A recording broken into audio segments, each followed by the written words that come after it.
So, we're going to move pretty fast. This is going to be a very fast hour and 15 minutes, trust me, or even hour and 30, whatever.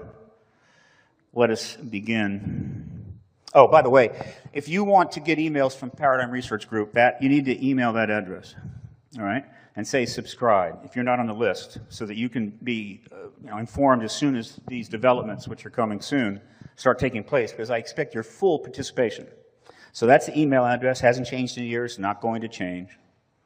Look forward to hearing from you.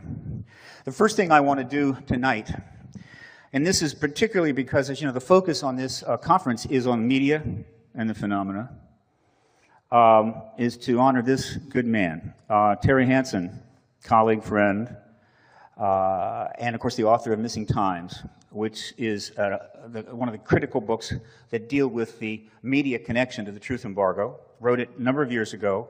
It was the reason he spoke at 2X conferences.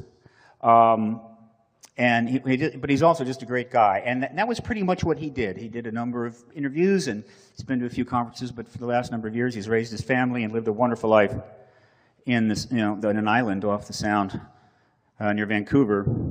But just a couple of weeks ago, after suffering from heart issues and having a couple of stents, he passed away in his sleep from a massive coronary at 62.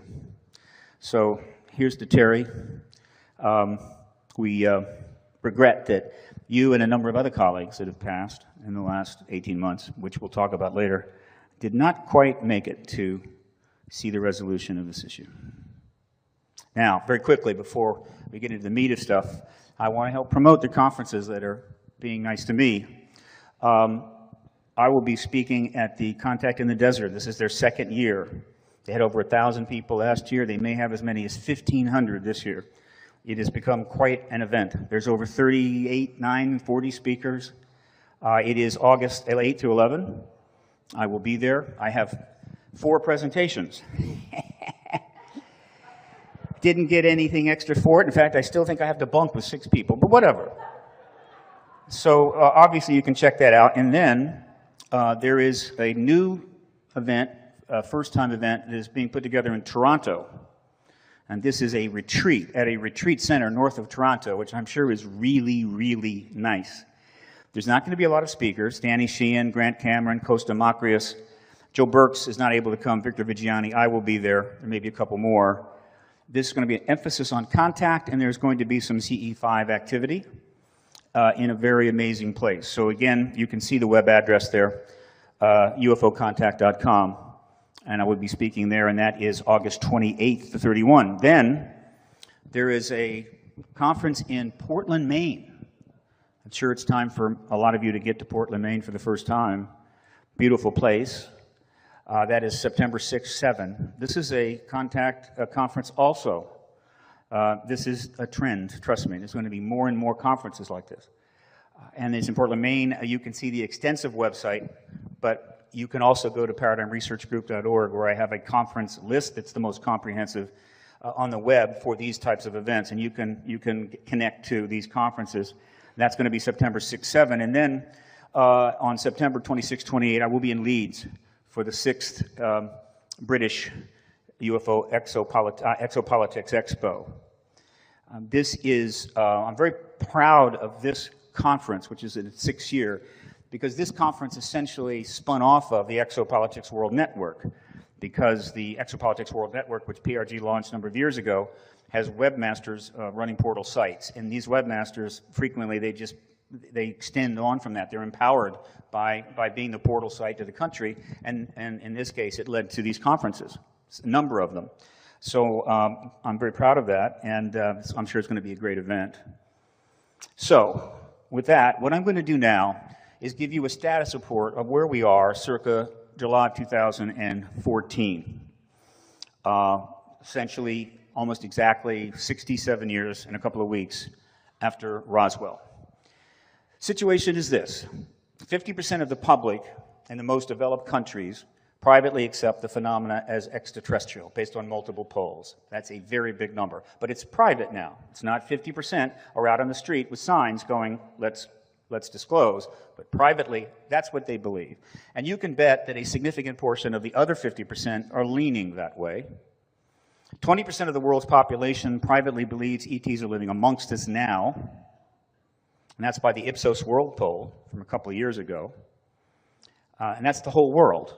36 countries, representative countries, to try to essentially account for the entire world adult population. 80% plus of all US adult population believe the government isn't telling the truth regarding the phenomena. Multiple polls.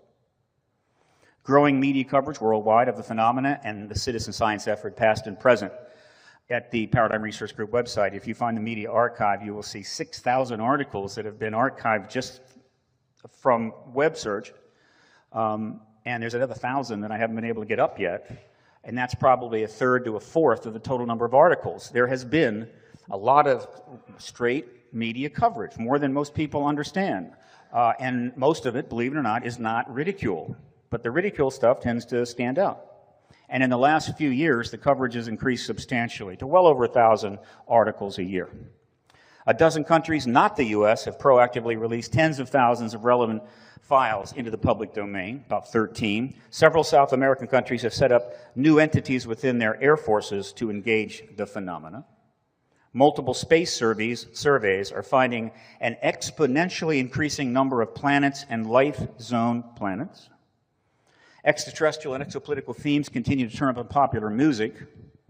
Extraterrestrials are everywhere in film and television. I'm sure you know that. The White House, executive branch of the US, has put a formal position on the extraterrestrial question in print for the first time, November of 2011. NASA has all but conceded extraterrestrial intelligent life exists elsewhere in the galaxy. Is my internet connection up? It is. This is the article, well, one of many articles. This was well broadly covered around the world, this wonderful little NASA announcement that, yep, in about 20 years, we're going to, on our own, discover that there's intelligent life out there somewhere. Now, I wasn't at that conference, sadly. If I had been, I would have raised my hand and said, well, you know, you could wait 20 years to make that contact, or you could talk to what's-his-name's brother-in-law, because he's been visited by ET since he was 5, and he could probably tell you pretty much what's going on, and you don't have to wait 20 years. So anything that NASA says, you don't believe. It is all theater, folks. Trust me on this. And it's done for a reason. It's part of a, how would you say, pre-disclosure public relations campaign, so they don't look like complete idiots when the truth finally comes out. So this was just the story as was covered in the Mail in the UK. We'll find life in 20 years. NASA predicts that 100 million worlds in our galaxy can host alien life. Yay, NASA, right? It will launch the Transition Exoplanets Surveying Satellite in 2017. Excellent. It will be followed by the James Webb Space Telescope. So I'm glad that they're getting money and doing things. But of course, there are people, and this is the interesting thing you need to keep in mind, that from the point of this announcement all the way back to 1958, from the day NASA was founded, there have been a few people in that agency that have known all along that there's extraterrestrials here, that the government has crash vehicles and reverse-engineered technology, and their job was to make sure that the rest of NASA did not create a problem for that. And then just sort of spin that around for a while, and you sort of see that, boy, that is a very screwed up situation. But that is exactly the way it is. And that's why NASA does stand for never a straight answer. Now, I always get a laugh out of that. That's amazing. Is it here? No, it's not here. Where is it? There it is. It's not there. Come here. I'll get this down. ET-related conferences are growing again in size and being held in stronger venues. This is a pretty strong venue, would we not agree? The Crown Plaza. Look at those floors in the lobby. I mean, we're talking top quality stuff. The rooms are really nice. You know, it wasn't always like that, folks, right? It used to be the basements with those empty cement walls of a library in Akron. That's where the conferences were held. An unprecedented citizen hearing on disclosure was held in Washington in 2013. A congressional hearing initiative is ready to launch in early November. An unavoidable increase Another development, which is something to be noted, and there has been an unavoidable increase in the passing of important witnesses and researchers. We're aging, no question, and it's starting to have an impact. A little bit of a negative here. There's a recent death cluster has emerged, which is reminiscent of a period from 94 to 99, and that is being watched very carefully. The principal element of that cluster was the death of James Allen. This is a rare circumstance where we got a toxicology report because he assigned his power of attorney over to a good friend, Mr. Gladman, and that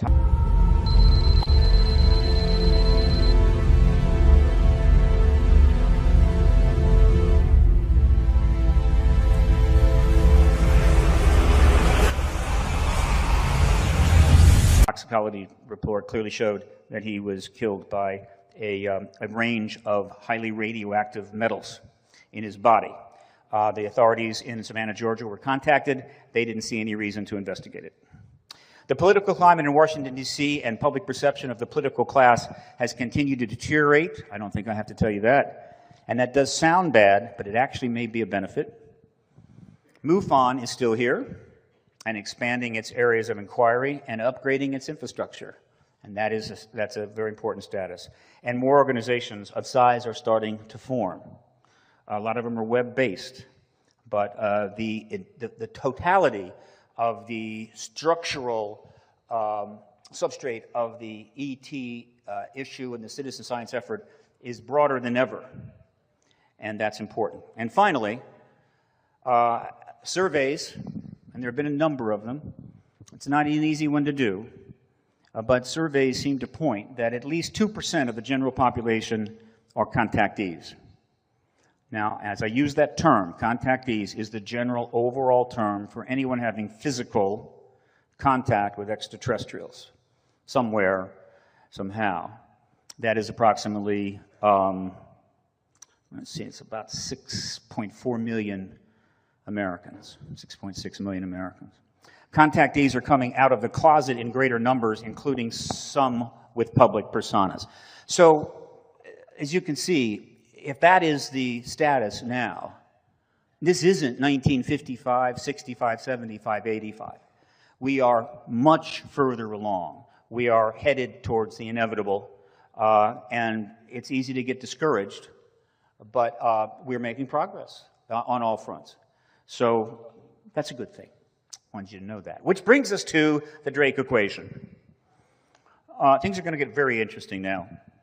Most of you know what the Drake equation is. It was created by the Dr. Frank Drake, many, many years ago, as an attempt to calculate the number of civilizations in our galaxy with which communication might be possible. It is essentially a mathematical basis for the whole SETI program.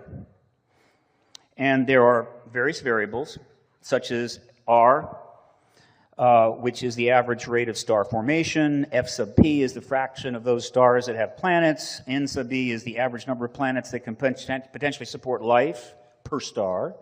F sub L is the fraction of the above that actually go on to develop life, and F sub I is the fraction of the above that actually go on to develop intelligent life, and F sub C is the fraction of civilizations that develop a technology that releases detectable signals of their existence into space, and L is the length of time such civilizations are able to release those signals. And when Frank originally put some numbers in the early days, he came up with something like 10,000 civilizations in the galaxy with which we might communicate. Others have put in numbers and gotten higher numbers. Some have gotten a lot lower. And it's gotten a tremendous amount of exposure. It's one of the most famous equations in the world. And I hats off to Frank. It was kind of cool.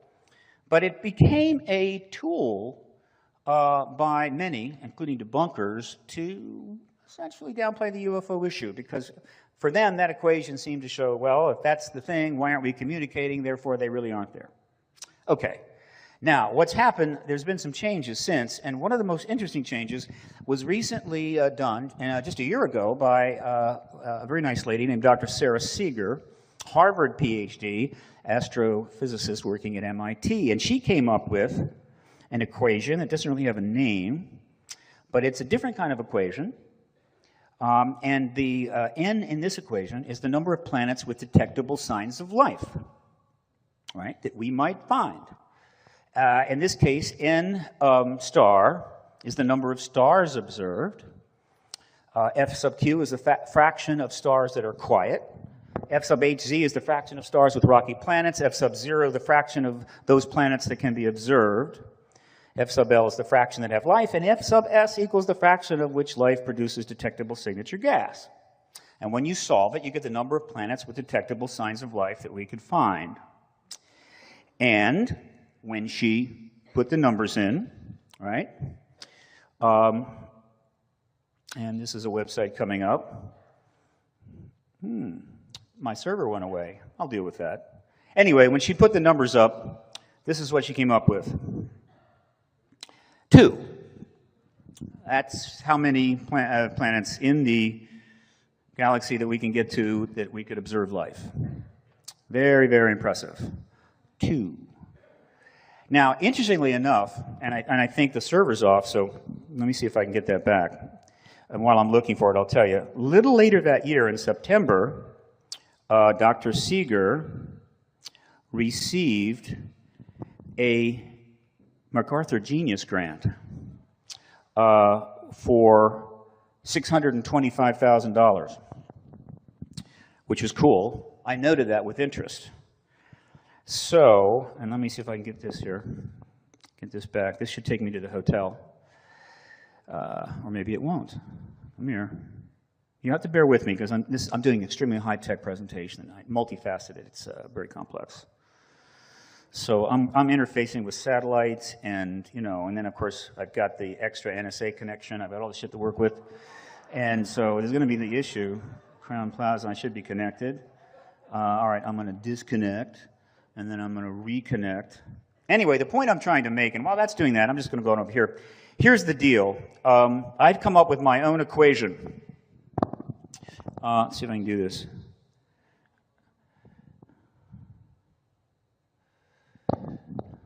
Come here.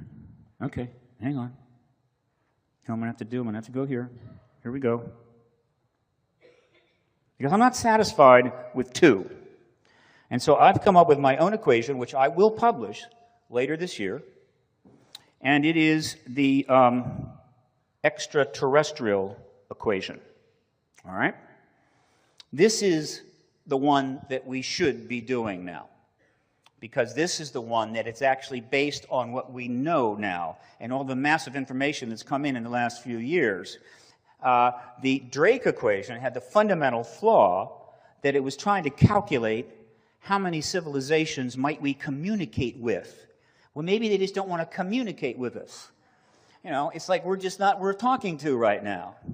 And it was also based on the idea that, well, if they have television, those things will leak and then we'll pick them up. Like, yeah, right. Somebody's watching a TV 14 light years away, and eventually we'll be able to get that signal. I don't think so. It just dissipates, all right? So the whole thing was fundamentally flawed, and her equation is really flawed because it only comes up with 2. What is the real equation? It is the extraterrestrial equation. And I am here to say right now that I am prepared to accept an MacArthur Foundation better than average intelligence grant, all right, for this, which maybe 40,000, 35,000. I mean, that's good. I'm good with that. I can handle that. I would take that. So just put that out there in the ether for me, please. The MacArthur above average intelligence grant. Now, in this case, what we're trying to find is the really important number, and it's E, which, as you probably can tell, is the first letter in extraterrestrial. I mean, I put a lot of effort in this. The number of planets with sentient life that have existed in the galaxy, ever, right? Meaning everything out there, because we see stars that go back 12 billion years. So the number that have existed in the galaxy since the earliest time that we know of, which is about 13 to 14 billion years ago. That's what we really want to know. Now here's where it gets really interesting. The first variable is S, and it equals the number of stars in the galaxy. Now I'm going to go with the conservative number of 1 billion.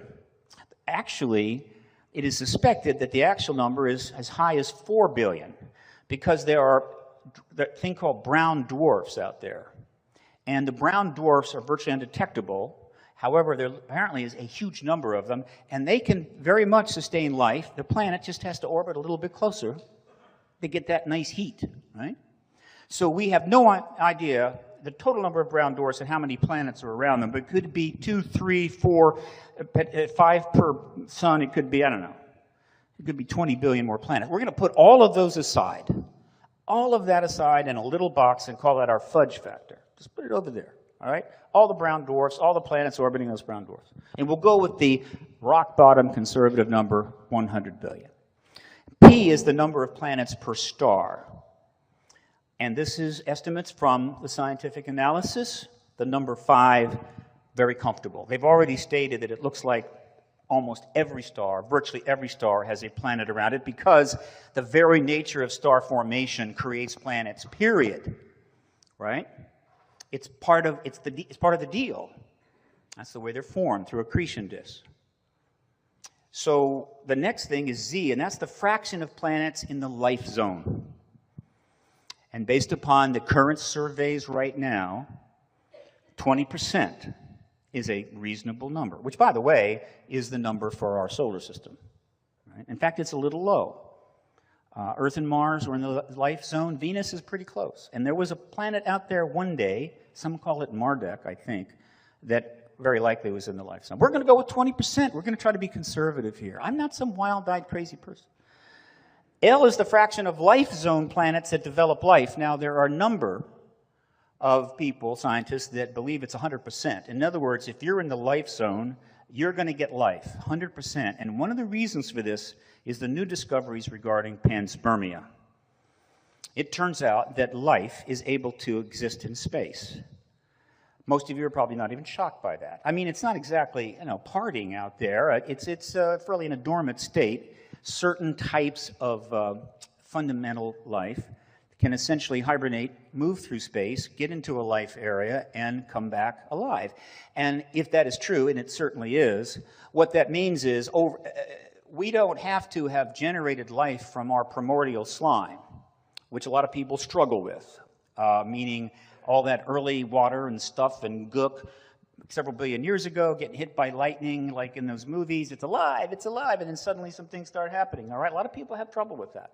It seems like it might be low probability, and maybe it is, but under the panspermic theory, all you need is one. So of the billions and billions of primordial slimes that have existed over the last 13 billion years, if just one is able to generate fundamental replicating molecules, or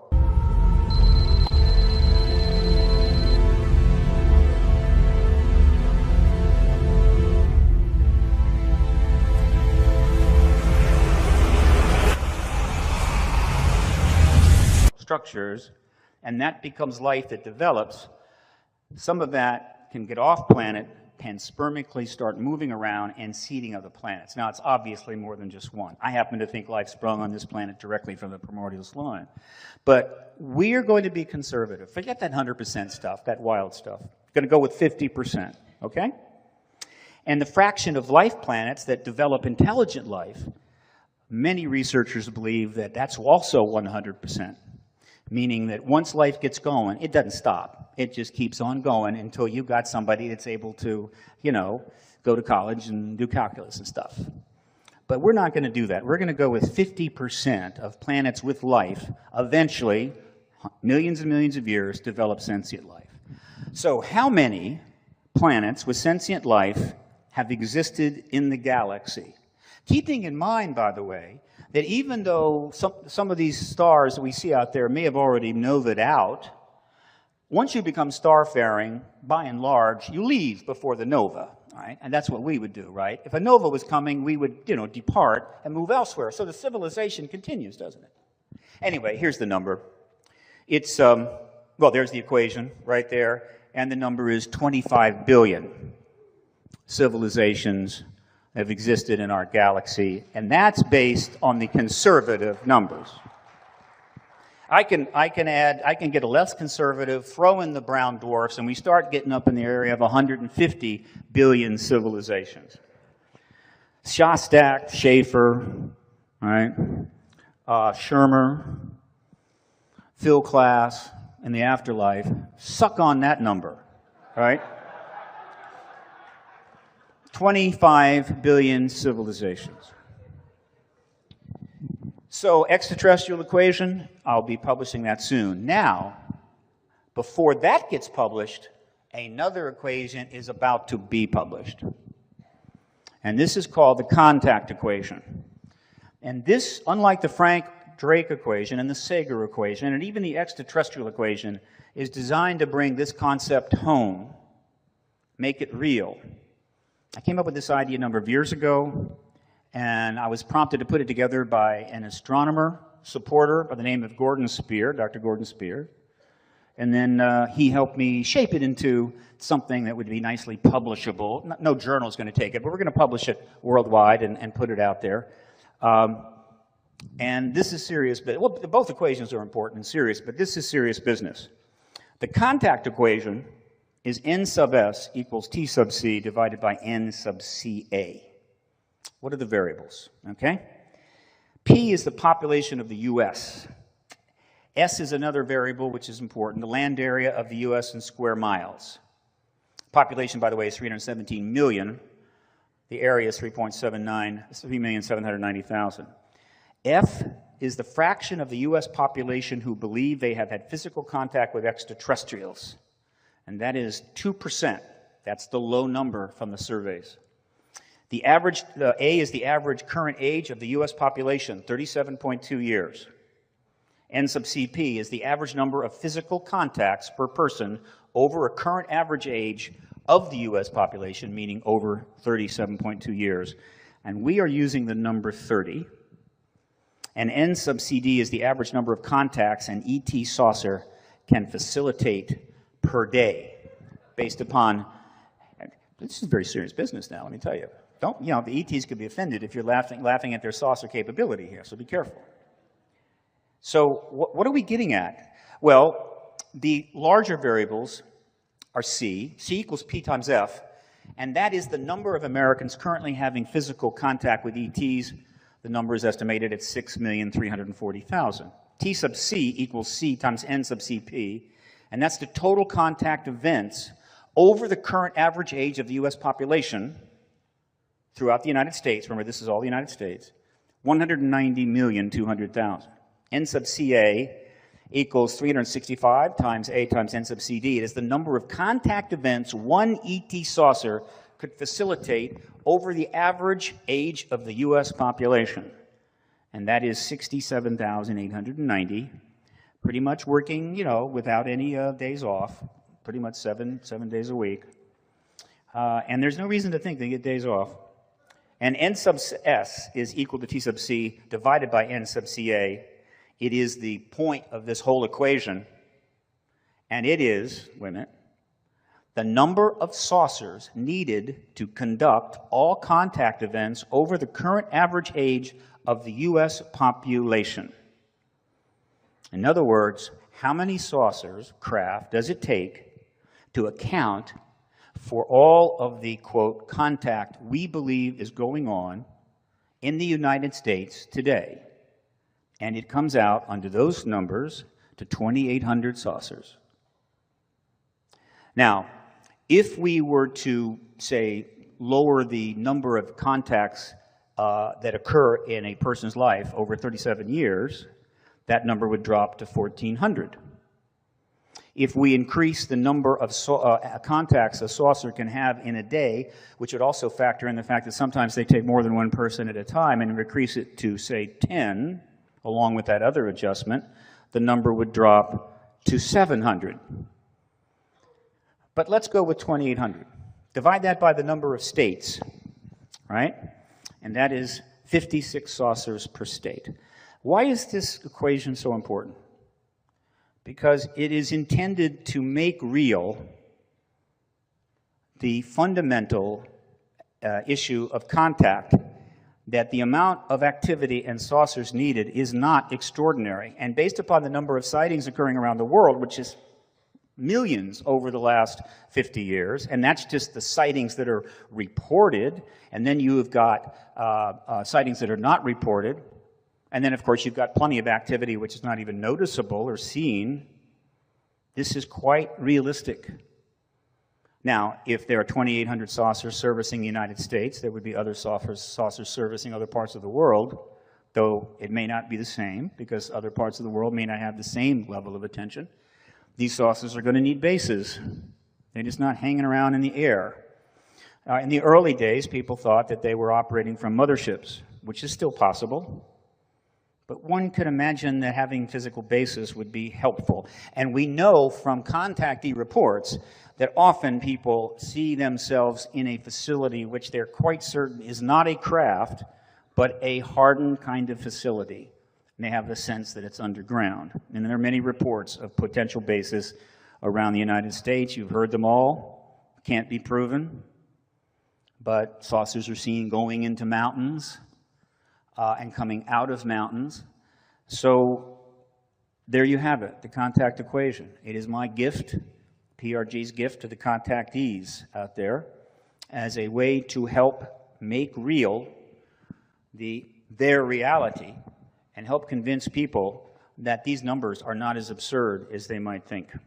Now, that's the contact equation. We're going to publish a paper on this, which has a lot of extra information, and it kind of parses it out, and it shows some of the implications, and you'll be getting that through PRG's email, and of course it'll be sent out as press releases around the world. Now I want to take a moment here as we get into the next section of this to possibly show something from President Kennedy. But first I need to know something. In this audience today, how many people have heard the key 4 or 5 minutes from President Kennedy's famous speech on secrecy? How many?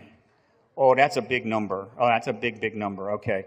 I think I'm going to play it then, unless you want to hear it again. I mean, I have to get a strong sense of that. But I'm not hearing that. So oh, all right. That's okay. Good. That's what I want to hear. Because, you know, I can't hear this too many times. I really can't. But this is the perfect preface to the next section, and it's the preface to this entire conference. This man, in April 27th of 1961, in the first couple of months of his administration, he came into it relatively young, somewhat inexperienced, so he had been a senator and a congressman for a number of years, and he, of course, served in World War II. He'd been through it, so he was no spring chicken. But right away, he was sandbagged by the CIA, which almost destroyed his administration. He got a quick, how would you say, learning curve about the fact of being the president isn't necessarily all it's cracked up to be. Then there's some serious problems that have sort of developed. But he weathered it. And he weathered it quickly, partially because of his war experience toughened him up, and also because he had an extraordinary advisor in his brother, Robert Kennedy.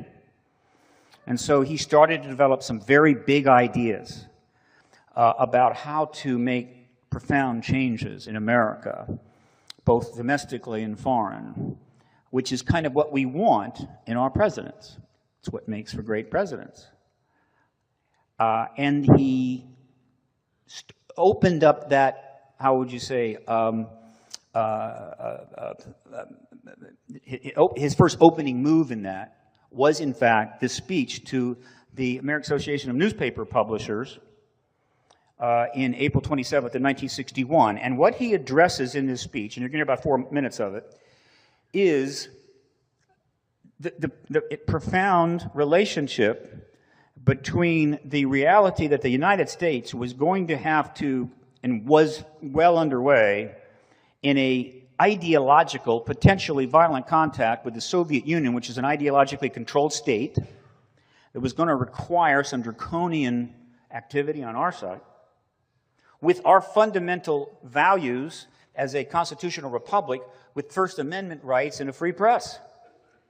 And he believed and tried to convey to them that we could succeed on both fronts, that we could conduct our affairs and deal with the Soviet Union without sacrificing our rights. And in stating this, he essentially made a statement for the ages. And everything that he discusses here and warns about and wants has been turned on its head since 1961, unfortunately. Because a couple years later, with even more grand plans in the works, extraordinary ideas that, had they been carried out, would have completely changed America, he was gone. Now, I just realized that in order to play that wonderful video, I've got to get on the internet again. Okay, now let's just see if this is going to be tough or not. I'm going to do this again, right? Because, you know, if this happens to me a lot, I'm going to develop a Richard Hoagland complex here. That's not good. Throughout the entire 1990s, Richard Hoagland had more technical problems than any other speaker in the history of this phenomena. It was like legend. I don't want that to be happening to me. All right, hang on. Yeah, okay, you're right. I'm closing that browser. I'm opening up a new one. I worked all this out earlier. It's okay. All right, let's see. By the way, I'm bringing up Facebook. This is a reminder to everybody that took photos. Find me on Facebook and ship those photos to me so I can build up my Facebook photo section, all right? This is a very important thing. So let's see if we got access now. Yes, we do. Let's go here, and let's just get wild and crazy and see if that'll work. All right? Boom, boom, boom, boom, boom, boom. Boom, boom, boom, boom, boom, boom, boom, boom, boom, boom, boom. Come on. All right, don't do this. There we go. All right, Jack, we hardly knew you. I haven't tested the sound. Let's hope that works too.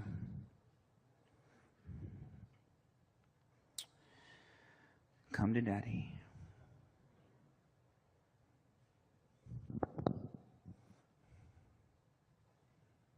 It's been calculated. Oh, no, okay. Interrupted my ad lib.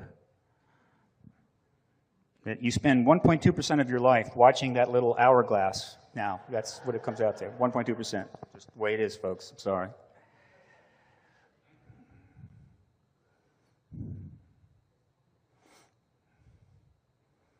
Jack Kennedy was really the last president, and I'm an independent, I'm a registered independent, that got to me, that worked for me, that inspired me.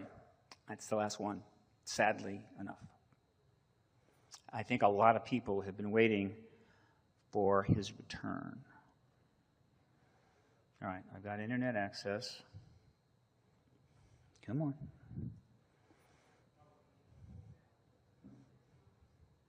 You know, it's kind of, a lot of people are back up in the room, and they may be on the net right now. Earlier, when I tested all this out, it was a little earlier in the evening, so it's going to be a little slower. But you all have been waiting for disclosure for most of your life, so you can wait a little bit longer. You're prepared for these kinds of delays, as am I, by the way. It's coming. It's coming. How's the volume? Looks good. Hopefully, it won't be too loud. Listen with your heart.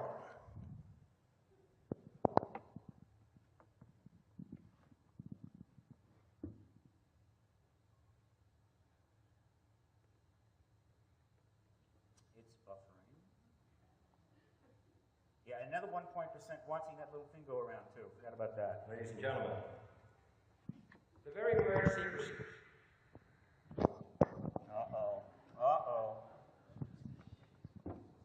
Somebody run upstairs, run through the halls, and tell everybody to get off their computer, please. Thank you. Just quickly.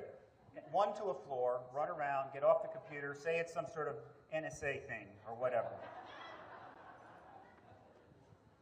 They should be out partying and dancing and doing other things. They shouldn't be on their damn computer. It's Saturday night, crying out loud. Do you want to use another internet connection? No. Oh, you mean to try to hook into that from here and that net? I'm not sure how we could do that. It'll work. Should we do it? How would you do it, dear? So we can tether that to this. You can tether me? It'll be fast. Tether me. All right. I have actually never been tethered. And I knew it would come one day. Escape out of this? Okay. That escape. But wait a minute, how is it going to... So where's your internet? What do you mean, where is it? I'm turning this off. Okay. All right. Mac and PC. Uh-oh. You didn't say that. Okay, so Where This do you is get my to your internet, okay. connections? So you need to find Frank. I need to find Frank. Well, see, I have to have this on to find anything. I think I have to do this. Hang on. Okay, so here we go. I'm going to recycle it. Frank! Yes. Look at all those bars. With an excellent signal. Can you travel with me around the world so that we can do this? Sounds like fun. So we got. Connect. All right, now I need the password. Oh God. Welcome aboard with 3. No one else can use it. Are you guys seeing the password? A-B-O-A-R-D. Is that it? There you go. Okay. And you're going to stay close by? Is Yeah, that it? this is going to stay close by. Did it work? Thank you for the tethering. Thank you so much. And thank you for all the reviews. All right. Well, we're not totally home free. Hang on. Hang on. Oh, this thing is cranking. It's doing its thing. No internet. No internet. Did I maybe not put the thing in right? Hang on. It says connected. All right. I'm going to do a refresh. All right. Refreshing. Here we go.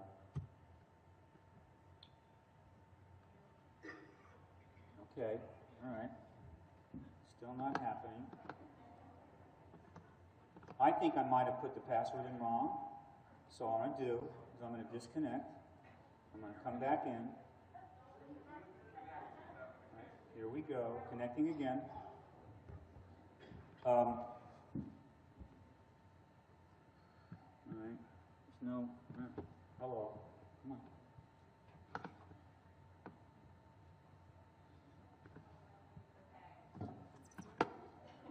Hang on. It's connecting now. It's almost there.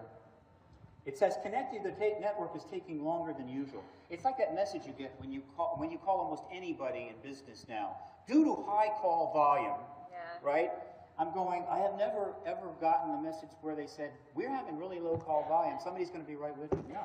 It's always the other. What? Not working. It's not working. Computers currently has limited connectivity to Frank, which means that I have to do the password. Did everybody else just connect to my to my phone? Is that the problem?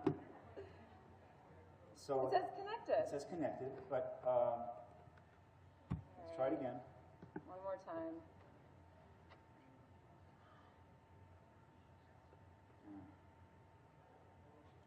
That seems to say that, doesn't it? So what I'm getting at, it says no internet access. So I'm thinking I put the password in wrong. Okay, let's try it again. All right, here we go. But when I connect again, it doesn't ask for the password. See if it does. Fail. All right. Thank you. It's okay. It's all right. No problemo. We're going to go back here. We're going to go back to Crown, and we'll see. Things may speed up a little bit later. Crown Plaza. Hello.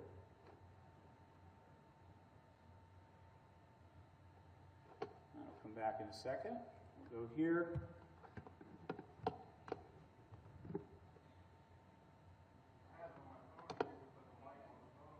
It's all right. Most everybody has heard this speech. I'm going to just, and they know just kind of what I just said. Internet access is here. Hang on. All right. I'm going to come back here. I'm going to go to there.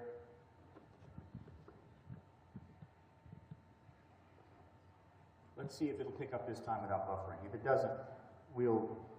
This could be an issue later on, folks. I'm hoping this is not going to be a problem. But during the break, I'll do my best to solve the problem before you come back, because everything that was going to be shown in the second part, in terms of the CHD, was all coming off the webcast, which is stored on the internet in a special site.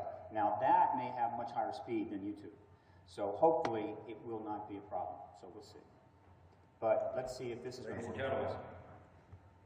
The very word secrecy is repugnant in a free and open society. And we are, as a people, inherently and historically opposed to secret societies, to secret oaths, and to secret proceedings.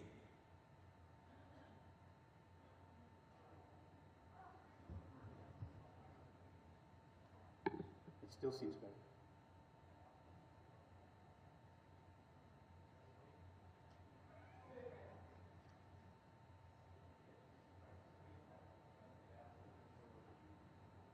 All right, you know what I'm going to do? We decided long ago that the dangers of excessive and unwarranted concealment of pertinent facts far outweigh the dangers which are cited to justify it. Even today, there is little value in opposing the threat of a closed society by imitating its arbitrary restrictions. Even today, there is little value in ensuring the survival of our nation if our traditions do not survive with it. And there is very grave danger that an announced need for increased security will be seized upon by those anxious to expand its meaning to the very limits of official censorship and concealment. That I do not intend to permit to the extent that it's in my control. And no official of my administration, whether his rank is high or low, civilian. While that is buffering, let me point out that everything he just warned against has in fact come true. Military should interpret my words here tonight as an excuse to censor the news, to stifle dissent, to cover up our mistakes, or to withhold from the press and the public the facts they deserve to know. For we are opposed around the world by a monolithic and ruthless conspiracy that relies primarily on covert means for expanding its sphere of influence, on infiltration instead of invasion, on subversion instead of elections, on intimidation instead of free choice, on guerrillas by night instead of armies by day. It is a system which has conscripted vast human and material resources into the building of a tightly knit, highly efficient machine that combines military, diplomatic, intelligence, economic, scientific, and political operations. Its preparations are concealed, not published. Its mistakes are buried, not headlined. Its dissenters are silenced, not praised. No expenditure is questioned, no rumor is printed, no secret is revealed. No president should fear public scrutiny of his program, for from that scrutiny comes understanding, and from that understanding comes support or opposition, and both are necessary. I am not asking your newspapers to support an administration, but I am asking your help in the tremendous task of informing and alerting the American people. For I have complete confidence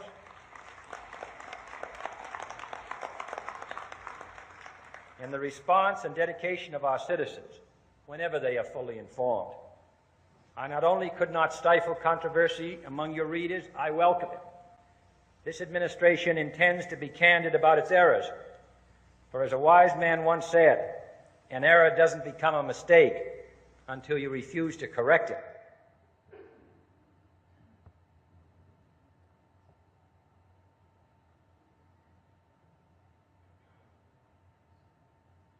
He was describing the Soviet Union in that last minute and a half, and we are 90% there in actually creating that same situation in the United States, which is one of the great tragedies of my life and of this country's history. And we need to correct it, and we need to do it very soon.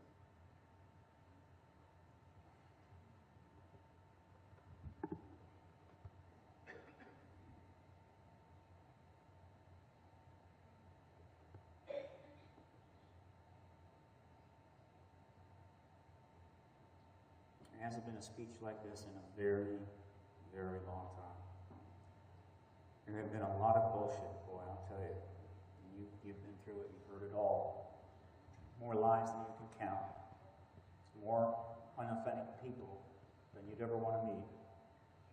And that's part of the reason why we are where we are right now. This was the real deal.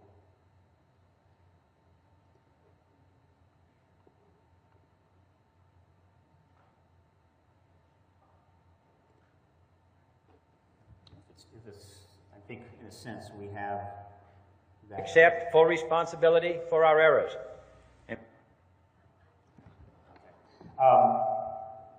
I think we've gotten a sense of the speech, as you recall it. And so I'm going to stop it here. I'm going to go back. And now what we're going to do is I'm going to tell you a story about something that is just exemplary of kind of what's happened here since 1947. It's a pretty cool story. It's not a metaphor, it's real, but it gets the picture, it kind of explains it all. And it has to do, let's start with this. Someone in 1998 made this statement in a speech. We live in a dirty and dangerous world. There are some things the general public does not need to know and shouldn't. I believe democracy flourishes when the government can take legitimate steps to keep its secrets and when the press can decide whether to print what it knows. Now, who said those words? Katharine Graham said those words in 1998. She was the publisher of the Washington Post. She had been either the publisher, the owner, or the head of the holding company since 1963, the year that Kennedy died. And where did she say those words? She said them in a speech at the Central Intelligence Agency. What publisher of a major newspaper gives a speech at the Central Intelligence Agency? To my knowledge, she is the only publisher that has ever given a speech at the Central Intelligence Agency.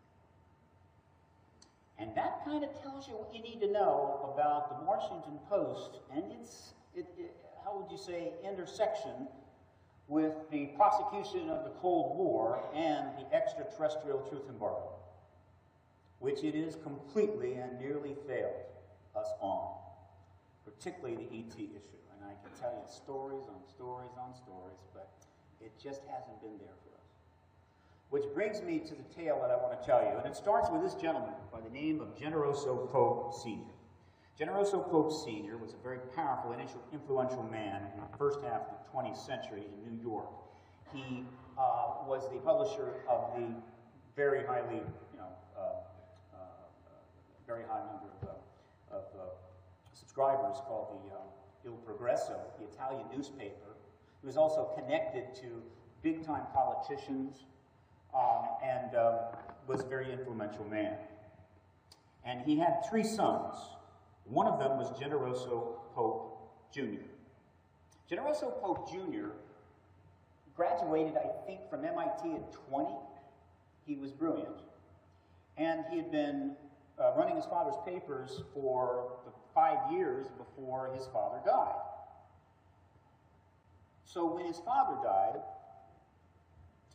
he could have continued to simply run his father's newspapers, but he decided that he wanted to start a new newspaper, which he did. But before he did that, he spent a little time here. At the age of, I think it was 21, 22, he just happened to go and spend a year studying at the Central Intelligence Agency's Psych-Op Center. And after he left the Central Intelligence Agency Psych-Op Center, he got $27,000, which is not clear where he got the money, though it's been reported by even his own son that he got the money from Frank Costello. By the way, that's about $80,000 to $100,000 in today's dollars, who was, of course, a mob figure. And everyone knows that the CIA over the decades has used the organized crime in a number of cases as cutouts and intermediaries. And he used that to buy the New York Enquirer newspaper, which was failing. And he took about a year to reconfigure it and republish it as the National Enquirer. And he, like his father, was well connected. Here is a photo with President Truman trying to shake hands with all 3 of the Pope brothers. Fortune, I love that name, Gene Jr., you can see, and on the right, Anthony. That's a fairly well-connected guy. So here we see a man who is known to President Truman, spent a year at the Central Intelligence Agency's Psych-Op program, buys a newspaper, and in a year turns it into a new newspaper called the National Enquirer. Here you see a very early version, but not the earliest version. Initially, The National Enquirer was published just in New York and in drugstores and sidewalk newsstands, and it was very salacious stuff, really salacious stuff. You know, heads turning up and birthday cakes and whatever the hell. And it was really popular. And so it grew. And then this went on for a number of years. And then he made a decision to, in 1969, to change the format to a different approach, different style, to get away from the salacious stuff. And that was accompanied by a national effort to put the National Enquirer in every grocery store in the country. And very quickly, you have the National Enquirer being seen by every person in the U.S. that eats food. Now, even today, you can go into grocery stores and you will not see the local paper, even the Washington Post or the Denver Post or the Philadelphia Post, in a rack right next to the food. They're over there in a corner somewhere, or maybe even outside.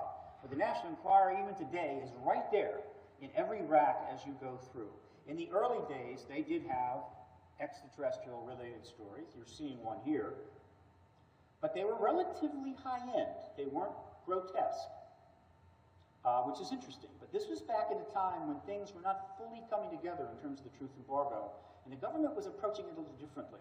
And this was sophisticated in that you have relatively substantive stories that weren't full of nonsense, but they would be in this paper that had other stories, not so much salacious, but tabloidy things, you know, movie stars, things like that. And so in the mind of people seeing this, they're associating the UFO stuff with these other non-consequential stories, as opposed to seeing it on the front page of the Philadelphia Inquirer.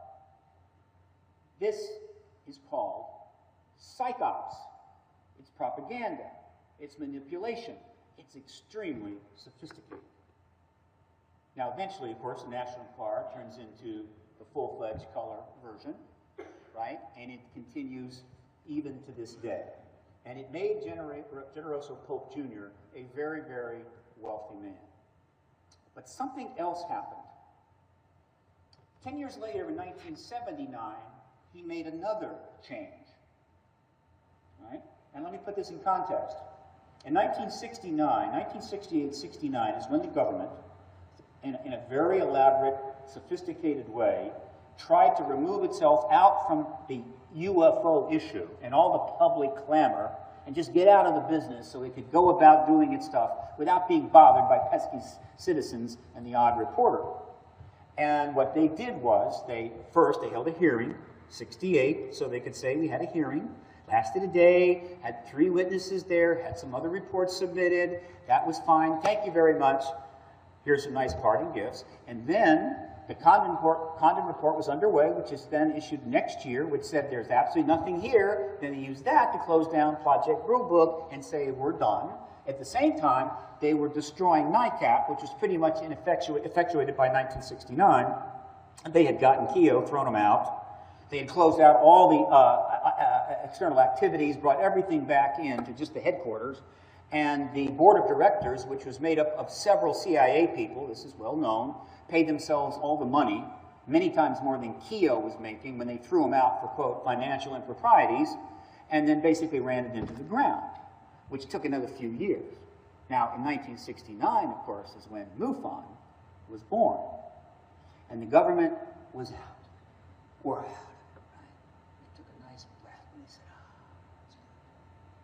And the next 8, 9 years is pretty cool. Not a problem. Until 1978, when something awkward happened. It was in 1978 when, through various set of circumstances, the inestimable Stanton Friedman was introduced to Jesse Marcel Sr.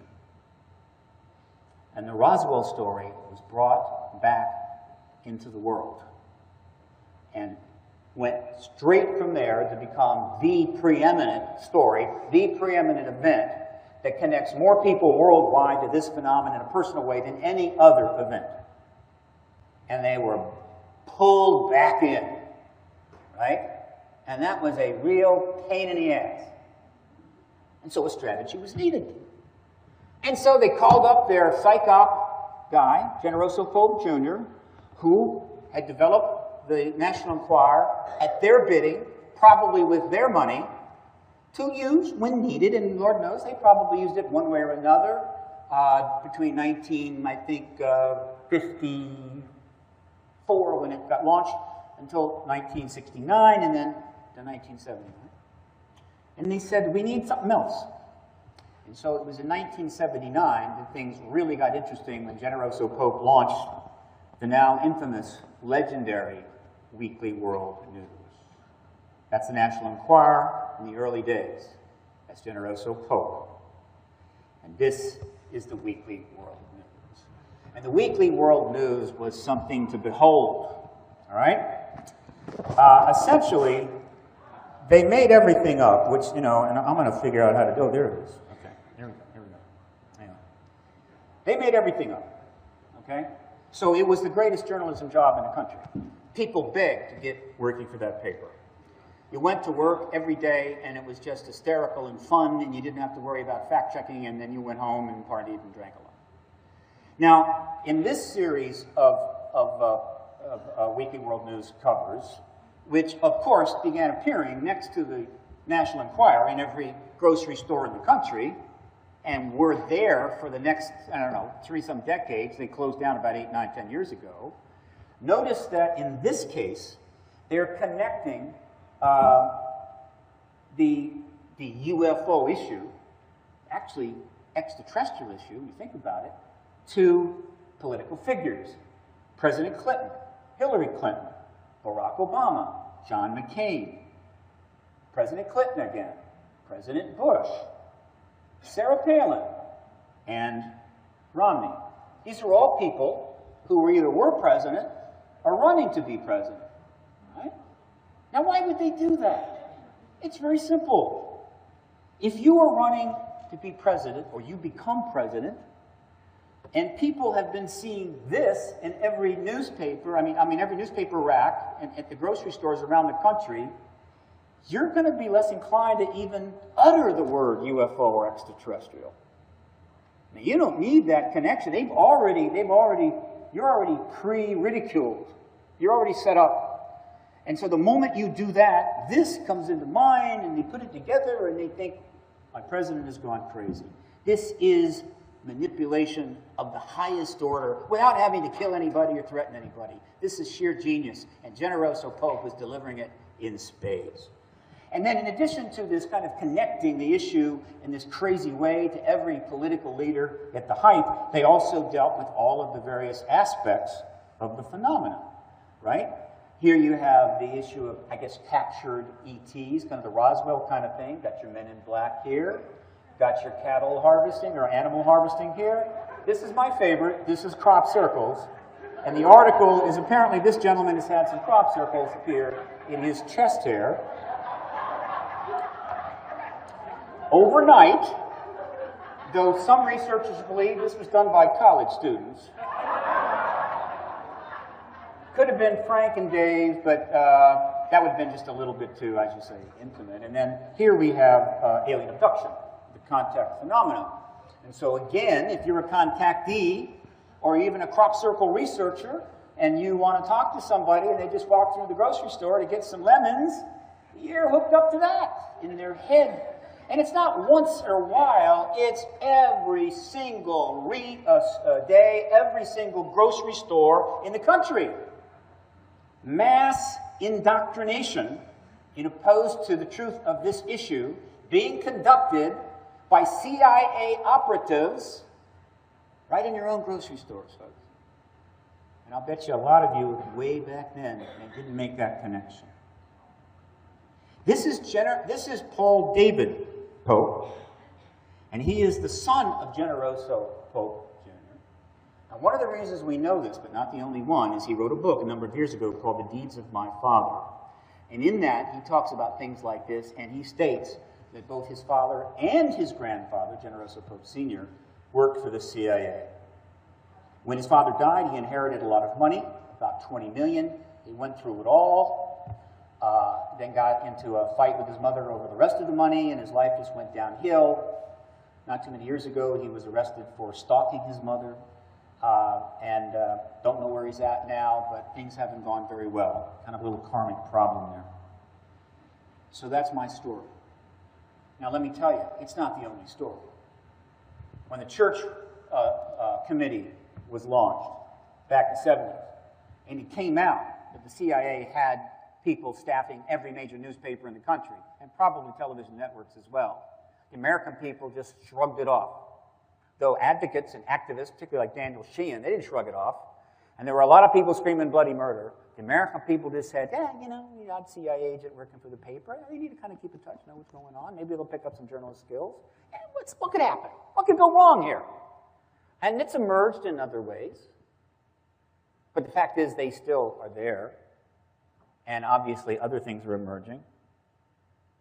But the simple truth is you and I and your kids and everybody else that's lived since 1947 have been pretty much in very sophisticated ways, not violent,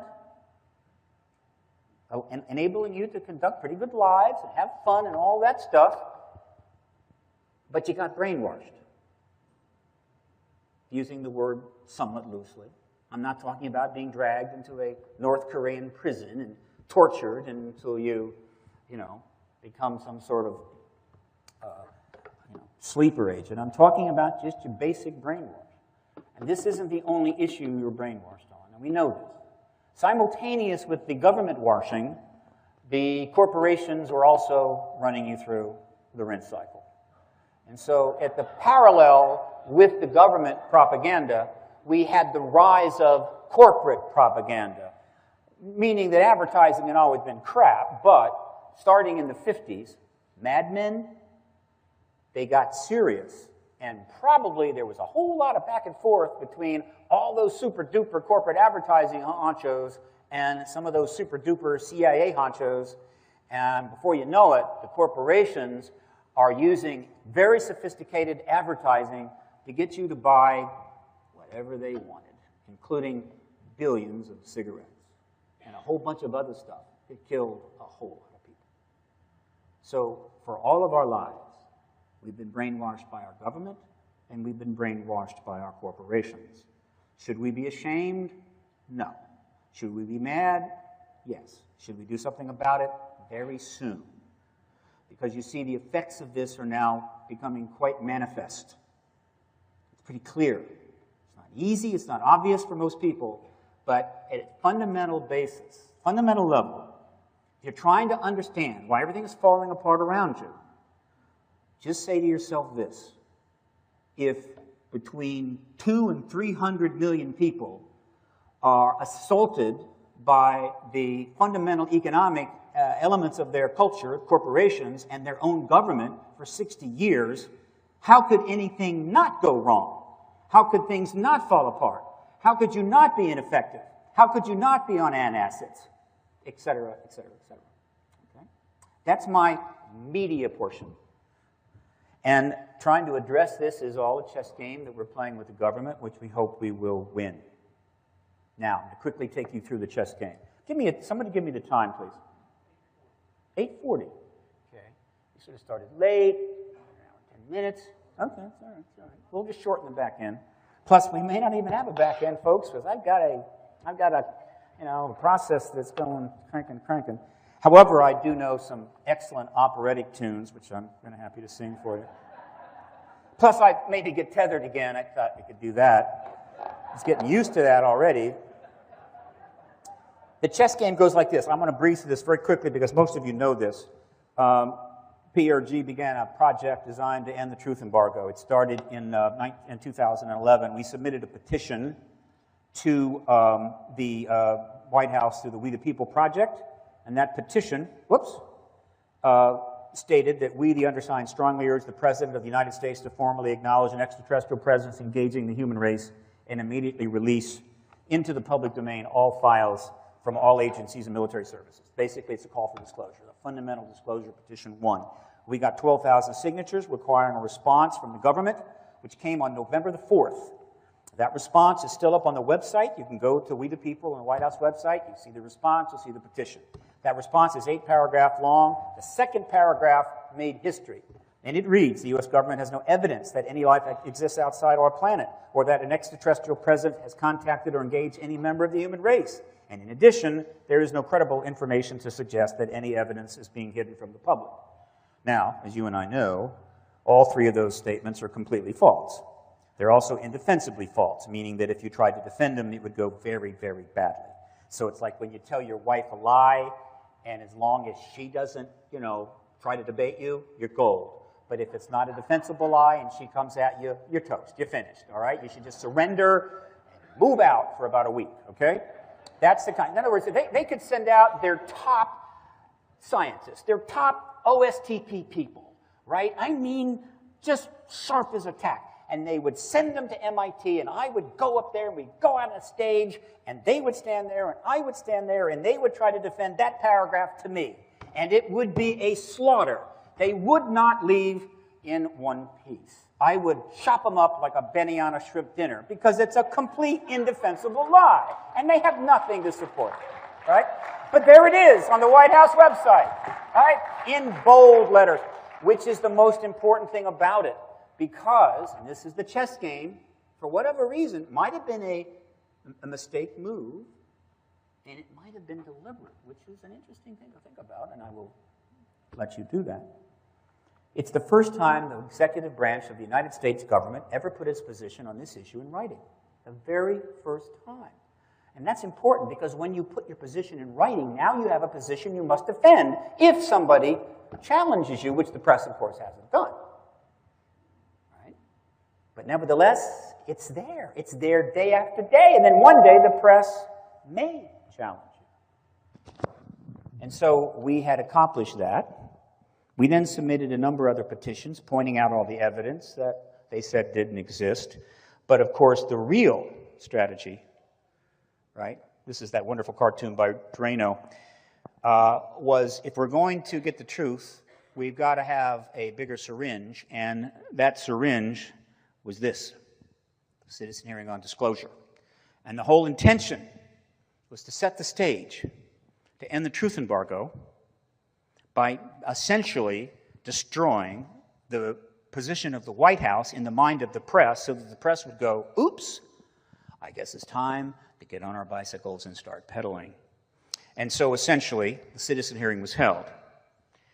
And the attempt was, the citizen hearing will attempt to accomplish what the Congress has failed to do for 45 years, since 1968, and seek out the facts surrounding the most important issue of this or any other time. The motto was, if Congress will not do its job, the people will. It was held at the National Press Club in the main ballroom, which is where Stephen Greer held his very important press conference in May 9th of 2001, and where Leslie Kean and James Fox held their press conference in 2007, and it's where Robert Salas and Robert Hastings held their press conference about tampering with nukes in 2010. I held 6 press conferences there following the X conferences, and there have been others by Richard Hoagland. The National Press Club, which I belong to, is my hero. They have never turned this issue down, and we have used it over and over again. It sits 2 blocks from the White House and 11 blocks from the Capitol. Anytime you're there, visit and have a nice meal in the public restaurant and kiss the plaque on the wall. Here we have the White House, which is just 2 blocks away. This is the Congress 11 blocks away. I'll be seeing them soon. These are the committee members. Congressman Roscoe Bartlett, Congressman Merrill Cook, Congressman Darlene Hooley, Senator Mike Gravel, Congresswoman Karen Kilpatrick, and Congresswoman Lynn Woolsey, 80 years of tenure, supported by Dr. Joe Bookman, and of course, the legendary Daniel Sheehan. They were the committee that heard the testimony for 5 days and 30 hours from these witnesses, 42 of them. All right? This had never been done before. It was unprecedented. It cost $700 and some thousand. The room was set up to look like a hearing room. It was conducted to be like a hearing. There were a few departures. The audience kept clapping, which you're not allowed to do. But we didn't stop them because it came across good on camera. This is a larger picture. Now, when it was done, the committee was transformed. They came in on the fence. They left on fire. They wanted to help, actually helped a little bit during the hearings. And we've had a very slow follow-up, but I think they're willing to be there for us down the line. They did a fantastic job. Two of them were, well, one, Bartlett was 86, Mike Gravel was 81, Woolsey Kilpatrick, Woolsey and Darlene Hooley were 73, Carolyn Kilpatrick was the youngster. She was my age, as was Merrill Cook. But those four people in their 70s and 80s went through a grueling week of testimony, 8 hours a day, some breaks, for 5 days. They never went through anything like that in Congress, and they held up and they did their job, and they deserve an enormous amount of credit. So, the hearing was taped, it was webcast, and we had the full 30 hours on high definition, which set the stage for the next move, hopefully the final move, and that's the Congressional Hearing Initiative, which is going to be launched on November the 5th. Now, hearings have had an enormous impact on the United States. Some of them have been legendary. The McCarthy hearings, I remember watching them as a little kid, and I knew something special was going on. These are just a few photos from the Army McCarthy hearings. They were covered by the press en masse. The Watergate hearings helped bring down President Nixon, which probably needed to be done. They were covered by the media en masse. Here's Mr. Dean. Iran-Contra hearings were covered en masse. They didn't really make history, and not much came from them, but they were pretty impressive. And they did raise some issues to the American people, which unfortunately for the American people, they gave them a pass. And of course you have the Supreme Court hearings. All of those are extremely important because they are essentially about putting people in the Supreme Court. That was Roberts, and this is the hearing for Sotomayor. This is, by the way, the Hart Senate hearing room, my favorite on the Hill. It's really nice. And then lots more hearings have happened, though over the last 20 years they've become increasingly politicized, as opposed to being just fact-finding events where people who belong to Congress can sit and get information from people under oath that they can use to make good law. They became kabuki theater in order to pound the opposition or make bloating statements or bloviate about this and that. And of course they become a joke, and people have sort of got turned off by hearings, though there are plenty of hearings that you don't know about that actually do good work. But the ones you know about increasingly are the ones that have a whole bunch of political nonsense. The tobacco health hearings were actually very, very political. IRS political targeting hearings, pretty political. VA hospital scandal hearings, that's not so political. That is, in fact, a serious scandal, and these hearings are ongoing. You had the Bergdahl prisoner swap hearings. By the way, many of these hearings were put together in a few days. Something breaks, a couple days later, they got a hearing going in the Congress. And now we've got hearings beginning on the ISIS-Sunni uprising, the inevitable result of the Iraq War. And from what I've seen so far, it's about as bad as it gets. And it looks like it's going to get a whole lot worse. Expect hearings to go on that for a very long time. And now, of course, we have the beginning of the hearings on the immigration crisis, which is really a refugee crisis. And so you see hearings are just happening all the time on the Hill, except for one area, and that would be the ET issue, because the last hearing on that, as I've said, was 45 years ago in 1968. There were two hearings back then. One was in 1966, the House Armed Services Committee hearing on unidentified flying objects. And then 2 years later, as part of the shutdown that I told you about, we had the 68 Symposium on Unidentified Flying Objects, the Committee on Science and Astronautics, U.S. House of Representatives. And what's notable is that one of the individuals who submitted a paper to the 68 hearing was Stanton Friedman, and I believe he attended in the audience. And one of the three people that presented was Dr. James McDonald. And it was at that hearing that one of the Congressman Ryan, I believe, the same Congressman Ryan that about 8, 9, 10 years later was killed down in Central America in the Jonestown fiasco, humiliated McDonald in front of the audience, and I believe in front of the cameras, though we're still trying to find a video record of that hearing in 1968. McDonald was under tremendous stress due to the breakup of his marriage, and the fact that he was being harassed and surveilled by the government at that point. And so he went back home and shortly thereafter shot himself. It didn't kill him. He then had to shoot himself a second time a little bit later. One of the less seemly aspects of the truth embargo. And so, since 1968, no hearing, we're going to go, hopefully, and get them.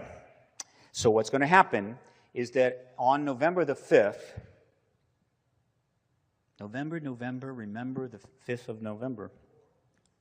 5th. It's the 5th. The election is on the 4th, so we're starting the day after the election. Because the day after the election, suddenly a lot of those hearings that are going on are just going to stop cold. I won, I lost, I don't care anymore, right? And so things will kind of calm down. They'll go home for a while, and I'll just be cruising around trying to talk to their staff, which are sitting around with not much to do. That's why we're launching it on November the 5th. So we're going to take the congressional hearing to Congress. And the way we're going to do it, and the reason why it's going to succeed, is the whole congressional hearing initiative is built around the DVDs of the citizen hearing. These.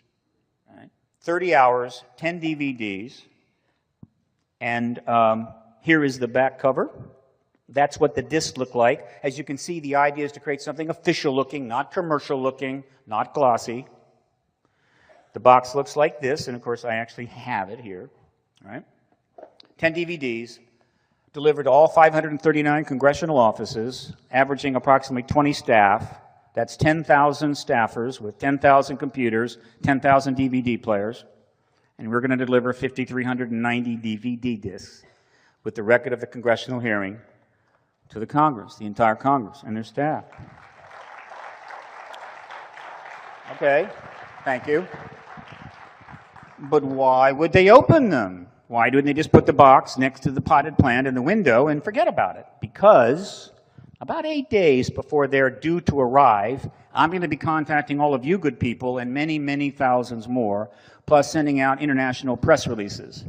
And what PRG is going to be asking is that you, starting right then, start sending tweets and emails to your constituent, or as a constituent, to your 2 congresspeople and your 2 senators and your congressperson, requesting that they open this box, look at some of it, and talk to Stevie Boy when he comes knocking. And we want hearings, by the way. And not one, but every couple of days you send another tweet and another email. All right? So if you haven't got a Twitter account, open one. I know you got email. All right? Now, that's going to be coordinated from here. This is the Facts on Washington website. Let me see if I can flip over to the actual site. Let's see if this baby's going to load. People apparently have gone to bed, shut their computers. Bless your hearts.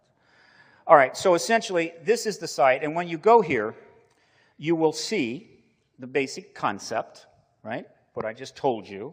You'll also find a section which gives some guidelines, as well as where to find all of the Twitter addresses for every member of the Congress and 1/3 of the members of the Senate, which is about how many senators. The senators are a little slow to get there. No, I'm sorry. It's the entire Senate and 1/3 of the Congress. The Congress is a little slow to get Twittered, but they're getting there. And, of course, all their email form pages. You just go, find your rep, find your senator, pop in your message. You got X number of characters on your tweets, but you got lots of characters on your email, and you pop them, these messages, and then you pop them again in a couple of days. And so the point is, if we can get real committed participation from, I don't know, 400,000 or 500,000 people around the country, which is about 20%. No, it's not even that. It's like, that's about 4% of the number of contactees that exist, right, in the U.S., probably.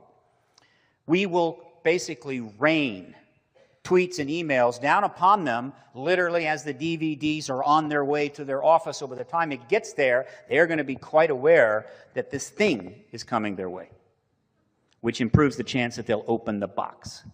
You see the strategy? Now, if between now and the launch, one of PRG's important jobs is to try to raise some additional money.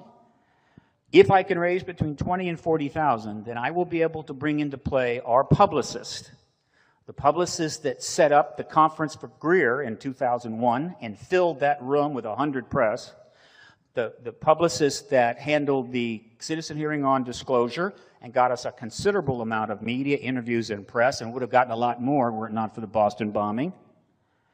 Bring her into play. She doesn't work for free. She's a 35-year top professional.